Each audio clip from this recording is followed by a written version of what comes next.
अमर शहीदों को सर झुकाने आए हैं, अमर शहीदों को सर झुकाने आए हैं, जय हिंद जय भारत कहने आए हैं। आज सभी का उनका तहे दिल से स्वागत है, जो प्यारे तिरंगे को फहराने आए हैं, जो प्यारे तिरंगे को फहराने आए हैं। सम्मानित मंच पर विराजमान आदरणीय मुख्य अतिथि अध्यक्ष महोदय जी और गांव से पधारे हुए मेहमानों एवं मेरे प्यारे भाइयों और बहनों, जैसा कि आप सभी को विदित है कि आज हमारे राष्ट्र का 74वां गणतंत्र दिवस मनाने जा रहे हैं। यह दिन हमारे लिए बहुत ही खुशी और हर्षोल्लास का दिन है। पूरे देश वासियों के लिए खुशी का दिन है। हमारे देश में 26 जनवरी 1950 को हमारा देश का संविधान लागू हुआ था। संविधान बनने में 2 वर्ष 11 माह और 18 दिन की कड़ी मेहनत के बाद हमारा देश का संविधान दुनिया के अंदर सबसे बड़ा लिखित संविधान बना और भारत एक दुनिया का सबसे बड़ा लोकतांत्रिक देश है। मैं आपको बताना चाहता हूँ, भारत में गणतंत्र होने से पहले देश ये आज़ाद हुआ। साथियों, ये आज़ादी हमें ऐसी ही नहीं मिली होगी।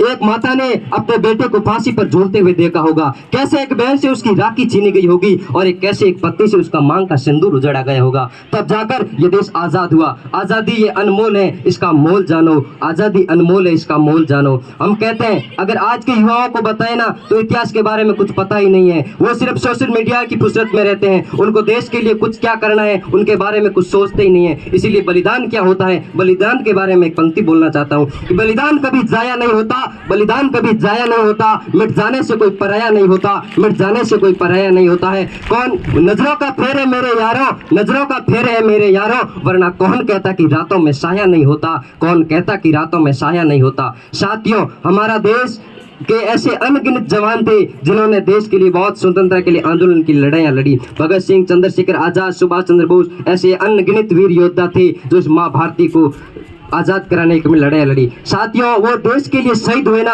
उनकी उम्र थी, मैं इस उम्र में हम विद्यालयों में पढ़ते हैं, घर में आनंद से सोते हैं। आज सीमाओं पर सरहद पर खड़ा हमारा भाई सिर पर कफन बांध के खड़ा होता है। कब मौत आ जाए कोई पता ही नहीं। हम ये चैन से ये गणतंत्र दिवस मना रहे हैं, उन सैनिकों की बदौलत मना रहे हैं। वो सीमा पर खड़े हैं। वो आज इस कड़कड़ाती ठंड के अंदर हम घरों के अंदर चपे रहते हैं, लेकिन वो सियाचिन ग्लेशियर जिसमें माइनस में तापमान रहता है, वहां पर भी अपने देश की रक्षा के लिए खड़े रहते हैं। साथियों, मैं बताना चाहता हूँ, हमारा देश एक शक्ति की पूजा करता आया है, हमेशा शक्ति की पूजा करता आया है। वो चाहे शूरवीरों की शक्ति हो, चाहे नारी की शक्ति हो। लेकिन आज के युग के अंदर देखें तो हमारी माताओं बहनों असुरक्षित हैं। जो देश दुर्गा की पूजा करता आता है, जिस देश को माँ भारती का दर्जा दिया जाता है, उसी देश के अंदर माताओं बहनों सुरक्षित नहीं है, तो हम पर धिक्कार है, हमारे युवाओं पर कलंकित है।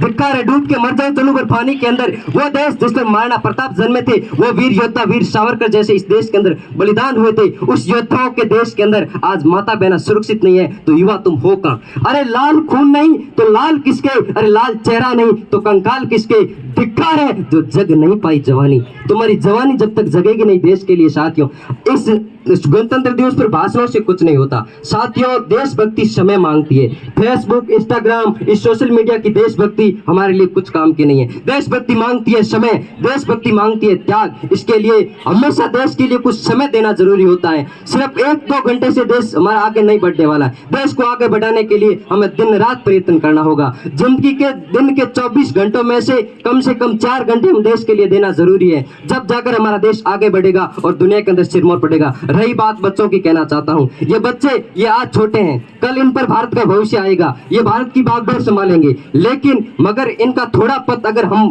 रोशन कर दें, अगर मार्गदर्शन अच्छा दें, अगर आज हमारी थोड़ी सी समझ इनका कल और भारत का भविष्य निर्धारित करेगा। मैं कहना चाहता हूँ, मेरे गुरुजनों से बहुत बड़ी मेहनत करते हैं, बच्चों को पढ़ाते हैं, अच्छी बात है, लेकिन जितना जिम्मेदारी शिक्षकों की होती है उतनी जिम्मेदारी अभिभावकों की और घर पर होती है। जितना संस्कार यहाँ पर दिए जाते हैं, शिक्षा दी जाती है, अगर थोड़ा सा खाद घर पर भी मिल जाए ना, तो आने वाले समय में ये भारत नहीं, ये पूरे विश्व में उजाला करेंगे। ये ऐसे सितारे हैं जो रात में भी चमकते हैं, रात क्या दिन में भी चमकने वाले होते हैं। मैं कहना चाहता हूँ कि जाग उठो और हिंदुस्तानी, शेर बंदाड़ मारो, कर दो सफाया उन जालिमों का जो देश में आतंक फैलाते हैं, जो देश में आतंक फैलाते हैं। मैं शहीदों के लिए कुछ पंक्तियां कहना चाहता हूं कि मरे नहीं वो जिंदा है, मरे नहीं वो जिंदा है, यादों में बसर वो करते हैं, यादों में बसर वो करते हैं। शेरे जिगर बेखौफ सफर करते हैं, रगों में जिनके खून नहीं बारूद बा करता था, रगों में जिनके खून नहीं बारूद बा करता था। वो सेनानी वो बहादुर जो आसान डगर करते हैं, वो सेनानी वो बहादुर जो आसान डगर करते हैं। जो भरा नहीं भावों से बहती जिसमें रसधार नहीं, वो हृदय नहीं जो पत्र है जिसमें स्वदेश का प्यार नहीं। मैं कहना चाहता हूँ, ये देश ये रामधारी सिंह सॉरी हमारे राष्ट्र कवि हुए थे मैथिली शरण गुप्त की ये पंक्तियां थी कि जो भरा नहीं भावों से, बहती जिसमें रसधार नहीं, वो हृदय नहीं जो पत्र है जिसमें स्वदेश का प्यार नहीं। ये हमारे युवाओं को प्रेरित करने के लिए कहा गया। आज का युवा पछाड़ता जा रहा है, अपने रास्ते से भटकता जा रहा है। मेरे भाइयों, आप भटको मत। इस भारत माता को परम वैभव पर भेजवाने का लक्ष्य हमारे सामने है, और उसको साकार ये युवा ही कर सकते हैं। भारत एक युवाओं का देश है। भारत में जितने युवा, दुनिया के किसी देश के पास इतने युवा नहीं है। भारत एक युवाओं का देश है। जब तक ये देश के युवा अगर समझ जाएंगे, अगर युवा देश की काया पलट नहीं कर सकते, उन पर धिक्कार है। अगर देश की काया पलट युवा नहीं कर सकते तो उन पर धिक्कार है। मैं युवाओं के लिए कहना चाहता हूं, जिस प्रकार स्वामी विवेकानंद जब वो शिकागो में भाषण दे रहे थे, 3 दिन का धर्म सम्मेलन था, लेकिन सनातन धर्म को 3 मिनट का समय नहीं था। सिर्फ कहते थे ये कौन है ऐसे लंगोटी बांध के आ गया, लेकिन सब उनका अपमान करते थे। जब वो मंच पर गए, 3 मिनट का समय मांगा, मुझे 3 मिनट बोलने के लिए दीजिए। उन्होंने कहा था कि अमेरिकन मेरे भाइयों और बहनों, ये हमारे एक विश्व को परिवार मानने वाली सिद्धांत को दिया। तब उन मेजबानों ने सोचा कि हम ऐसे देश भारत पर धर्म प्रचारकों को भेज रहे हैं, ये हमारी सबसे बड़ी मूर्खता है।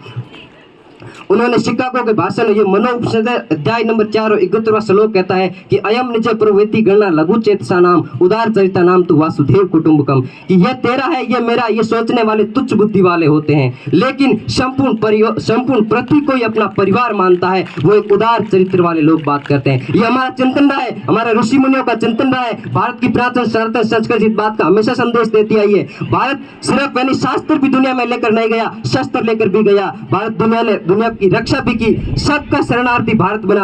अगर दुनिया के अंदर कोई भी आया, कोई शरणार्थी आया, तो आस्था का केंद्र भारत रहा। हम किसी के ऊपर आज तक कभी किसी ने, हमारे भारत ने कभी आक्रमण नहीं किया। जितने भी आक्रांत आए वो भारत पर ही आए, क्योंकि भारत एक बलशाली था, वैभवशाली था। लेकिन वैभवशाली बलशाली होने के बावजूद भारत एक हजारों वर्ष की बेड़ियों तक गुलाम रहा। गुलाम रहने का कारण सिर्फ एक ही कारण था, हमारे समाज एक जातिवाद के अंदर बट गए थे और ये सोचने लगे कि ये ऊंचा है, ये नीचा है। ये सोचकर सोचने लगे, तब हमारा देश ये गुलाम हुआ था। अन्यथा हमारे हिंदू कभी किसी के साथ भेद नहीं किया जाता। अरे भगवान रामचंद्र ने सबरी के भील जाति की महिला के झूठे बोर खा लिए थे। अरे वो रामदेव जी अवतार लेकर हमें यही संदेश देना चाहते हैं, जो एक मेघवाल के घर पे बहन को अपनी धर्म बहन बना लेते हैं। अगर उन्होंने भेदभाव नहीं किया तो हम किसके ऊपर भेद करें? सभी हमारे भाई हैं, किसी के साथ भेदभाव नहीं करना चाहिए। इसी के साथ मैं मेरी वाणी को विराम देता हूँ। धन्यवाद। जय हिंद, जय भारत।